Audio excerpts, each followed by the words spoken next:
Welcome back to the Morning and Night Show on Plum TV. I'm John Cleese. I'm now sitting down here with Justin Levinson. Welcome to the show, Justin. Thank you for having me. You are welcome. And you are a musician, right? And actually, you have a new album out called 1175 Boylston. Now, what is that? Is that Berklee School of Music address? Yep, that was actually where I lived in Boston. It's right near Fenway Park, and a lot of the songs are about my experience living there. I actually have a more recent album that I just released called Bury Your Love last year. Yeah, they're both kind of about my living in Boston. And how are they? How are the albums doing? Good stuff. Yeah, they're doing pretty good. I mean, seem to have very positive feedback from both records. They both have kind of a different sound to them.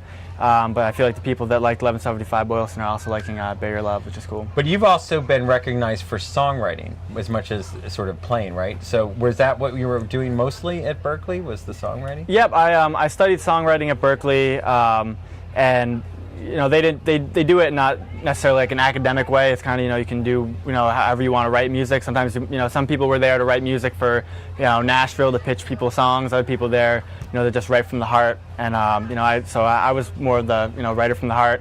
I studied songwriting there and composition. And but at Berklee you do all kinds of other stuff too. But you must have been doing that before though to even get into Berklee.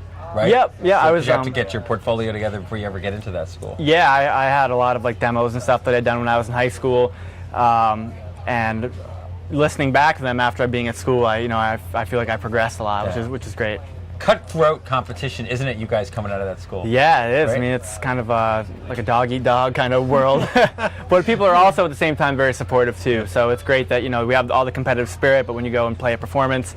You'll see some of your buddies that are seen at their show, and you go to their show, so it's great. And when you guys are seniors in Boston, or even before seniors, there's a lot of venues for you guys to be playing around town, the Berklee kids? Yeah, I had a great time playing in that area, and the clubs, they know the Berklee bands, and I feel like they're very welcoming to them, and I played like the Middle East, I played Paradise a lot. Yeah.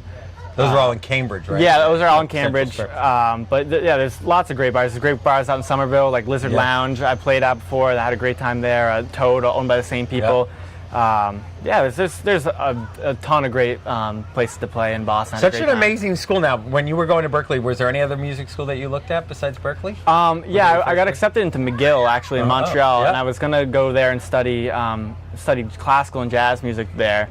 But Berklee just seemed to encompass a lot more of pop music and different styles, and I really felt that was going to be the best place for me. So safe to say that when you graduate from Berklee, you're not going to look at a job in a cubicle, right? You guys are like getting out on the road and doing your... Yeah. Just get out there, right? You're anxious to get out there. Yeah, I mean, it's like all college is very expensive, so I still, have a day job, unfortunately. Not in a cubicle, but I still do, I wait tables on the side, but I try to do as much touring as I can, doing TV shows, playing coffee houses, colleges, festivals, basically anyone willing to hear you is, just go out and do it, which is... So they have to buy your CD because you're going to pay off the student loans. Exactly. Right? Buy the CD. iTunes downloads, MySpace page. It's got. And we just got to say, you have rock star hair. Thank you. Like, that would be very expensive to even try to get that in Manhattan. That's an amazing stuff you got going on. All you did was roll out of bed for that, right? Yeah, it just naturally grows like that. I don't think they like me at my job waiting tables, but I like that? Yeah, corporate restaurants. Oh, right, yeah. But that's all right because you got to get the other artistic stuff going.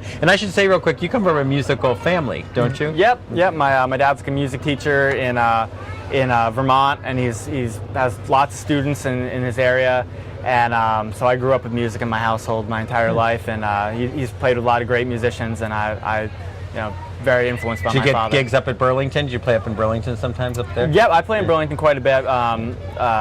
Higher Ground, they have me as local tour support a lot, so when bigger acts come to town, they don't have another act with them, I'm usually the first person they call, or one of the first people they call as a good local draw. So I get to, it's great to add on your resume. You have to play in Stowe. Play up in Stowe this winter. I might actually. That'd be good.